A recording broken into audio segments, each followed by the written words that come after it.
मैं पहली दफ़ा नहीं आया हूँ, मैं इससे पहले भी फ़कीर गुजरी आया हूँ। मक्की की रोटी भी खाई है, लस्सी भी खाई है, मक्खन भी खाया है और नमक वाली चाय भी पी है। तब से 4-5 साल 14 में से 10 साल हो गए।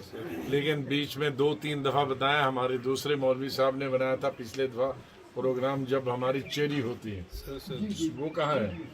चेरी के ब्रदर है ना, चली बस एक महीने में आ गया। वो इस मौलवी साहब ने जनाब हाँ, अच्छा, जिस दिन भुट्टों का काम होता है अक्टूबर में, तो 2 दफ़ा भी आना है। एक दफ़ा तो चेरी खाने के लिए सब मीडिया वालों को भी लाना है और फिर भुट्टे खाने के लिए। हाँ, तैयार रखे हैं। भुट्टे बड़े मीठे होते हैं। एक ही चीज़ बताऊंगा, बहुत जगह बहुत सारी स्कूल हुए, अस्पताल हुए, कुछ जगह रह गए, लेकिन आप वाले जो हमारे नोमैड्स हैं और गुजर बरादरी है, उनकी दूसरों की भी है शहर। ठीक है, ओके बोलो सर, आज लास्ट डे है कैंपेनिंग का लोकसभा इलेक्शंस के लिए, तो सर आज लास्ट डे है कैंपेनिंग का लोकसभा इलेक्शंस के लिए, तो कैसा रिस्पांस मिल रहा है आपको लोगों से? बहुत अच्छा है। मैं सोचता हूँ कि कांग्रेस में मैं 50 साल रहा तो कश्मीर में, श्रीनगर में कभी रिस्पांस होता ही नहीं था और कभी रोड शो तो हुआ ही नहीं और न ही पब्लिक मीटिंग कभी हुई। वो इधर उधर पहाड़ों से ही घुमाते थे।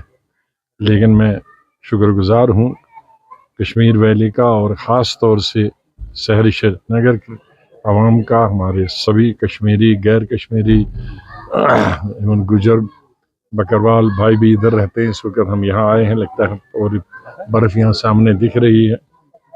तो अब ये तो बहुत सारे लोग चले गए हैं पहाड़ों पर, लेकिन जो यहाँ बुजुर्ग हैं उनसे मिलने का मौका मिला और पूरे शहर में अच्छा रिस्पांस है। तो सर, असेंबली इलेक्शंस भी अगर होंगे बिफोर सितंबर 5 तो आपको लगता है कि ये उसके लिए ग्राउंड आप बन रहा है? मेरे ख्याल में ग्राउंड सभी पार्टी का बन रहा है और हमारा ज़रा ज़्यादा बन रहा है, क्योंकि बिल्कुल नन्ही मुन्नी पार्टी है। चाहे लीडर्स इसमें पुराने हैं बहुत सारे, लेकिन पार्टी बिल्कुल नई है। और एक मेरा अपना तजुर्बा है कि हिंदुस्तान में बहुत सारी नई पार्टियां बनती हैं, 10 साल उनको पता ही नहीं चलता है वो पार्टी कब बनी थी। मैं यकीन से कह सकता हूं कि रियासत में शायद ये 1.5 साल में जिन जिन गांवों तक, शहरों तक ये पहुंची है, तो शायद पुरानी 100 साल वाला पार्टियां वहां नहीं पहुंची। सर, ये बताइए, जैसे आपने कहा कांग्रेस में आप वो नहीं कर पाए जो आप अपनी पार्टी में कर रहे हैं अभी डीपीएपी के थ्रू, तो सर कांग्रेस का ये भी कहना और एनसीपी कहती है कि आजाद साहब लॉयल नहीं रहे कांग्रेस के साथ, तो लोगों के साथ क्या लॉयल रहेंगे? आपका क्या कहना है उस बारे में? नहीं, वो मेरे साथ नहीं लॉयल, वो देश के साथ लॉयल नहीं रहे।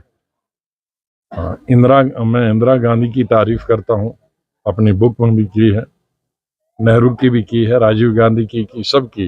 लड़ाई तो आज की कि जिन्होंने आज की कांग्रेस बीजेपी को हवाले की है।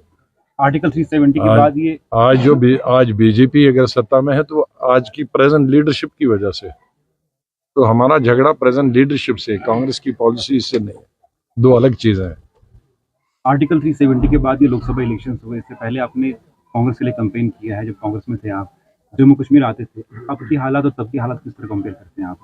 कुछ पॉलिटिकल पार्टीज आज भी सेंटर को दोष देते हैं, कहते हैं कि हालात ठीक नहीं। दो चीजें अलग अलग चीजें हैं। कई चीज में हालात ठीक हैं, कई में नहीं। जैसे मिलिटेंसी बहुत कम हुई है, हड़तालें खत्म ही हो गई हैं, स्ट्राइक्स खत्म हो रही हैं, वर्क कल्चर में बदलाव आया है, ये पॉजिटिव चीज। नेगेटिव चीजें हैं कि जो ये जो बेकारी है और बेरोजगारी है और महंगाई है, ये अपने उरूज पर है, इसका कोई हल नहीं निकला। और उस साहब ने बड़ा मजहबी बयान दिया था, कहा था कि जो पार्टियां भाजपा से हाथ मिलाती हैं उनके मजहब के बारे में सोचना चाहिए, वो मुसलमान है, और मोदी किस तरह से मुसलमानों के खिलाफ बयान देते हैं। और जो लीडर रोज मंदिरों में घूमते हैं वो क्या है? पहले ये दिशा कहने कि कौन मंदिर छोटा हिंदुस्तान में जिसने मुसलमान लीडर नहीं है, तो उनको पहले बताना चाहे वो क्या है। एक आखिरी सवाल रोड शो के हवाले से हमें बताइएगा। देखिए, बहुत ही अच्छा रिस्पॉन्स था खास तौर पे जो ब्रेन में हमारी गैदरिंग थी, अल्हम्दुलिल्लाह बड़ी खुशी हुई मुझे कि जितने भी हमारे चाहने वाले हैं सब एक जगह पे एकजुट हुए थे और बहुत ही अच्छा लगा मुझे। उसके बाद भी जो हमारा रोड शो जारी हुआ, अल्हम्दुलिल्लाह हर एक जगह से बहुत ही अच्छा रिस्पांस मिल रहा है। तो सर मंडे के दिन यहाँ पर इलेक्शंस होने वाले हैं, तो क्या कुछ एक्सपेक्ट करते हैं आप अपने शहर श्रीनगर के लोगों से? इंशाल्लाह जैसे रिस्पांस है वैसे मुझे बहुत उम्मीदें हैं लोगों पे और ख़ास तौर पे नौजवानों पे, क्योंकि नौजवान चाहते हैं कि एक नौजवान चेहरा हो, एक नया चेहरा हो, वही फैमिली की वो डायनास्टी ना चले। तो इंशाल्लाह नौजवानों का पूरा सपोर्ट रहेगा और मेरी अपील रहेगी नौजवानों से कि मेहरबानी करके इस बार अपना वोट ज़ाया मत कीजिए। इस बार बाहर आइए, इस नौजवान को कामयाब कीजिए जिसका कोई पॉलिटिकल बैकग्राउंड नहीं है। तो सर यहाँ पर बाइकाट का फैशन हमें देखने को मिलता था, क्योंकि यहाँ पर 6% 7% श्रीनगर के अंदर देखने को मिलते थे। आज क्या एक्सपेक्ट कर रहे हैं और क्या अपील रहेगी यहाँ के जो श्रीनगर के यूथ? हाई एक्सपेक्टेशन है मुझे, मेरे अंदाज से कम अगर 6-7% था तो कम से कम 20% होना चाहिए एटलीस्ट, अगर कुछ ना हो। क्योंकि जो तसल्ली हमें हुई है 70 साल से जो पार्टियां इसमें इक़्तिदार में थी उन्होंने हमें तसल्लियां की है इस चीज़ से। मगर इस बार जो आज़ाद साहब वापस आए हैं दिल्ली छोड़ के, अल्हम्दुलिल्लाह हम उनके शुक्रगुजार हैं और ये हमारी खुशनसीबी है। तो मेरी अपील रहेगी कि मेहरबानी करके इस बार वोट ज़ाया ना कीजिए। Thank you sir.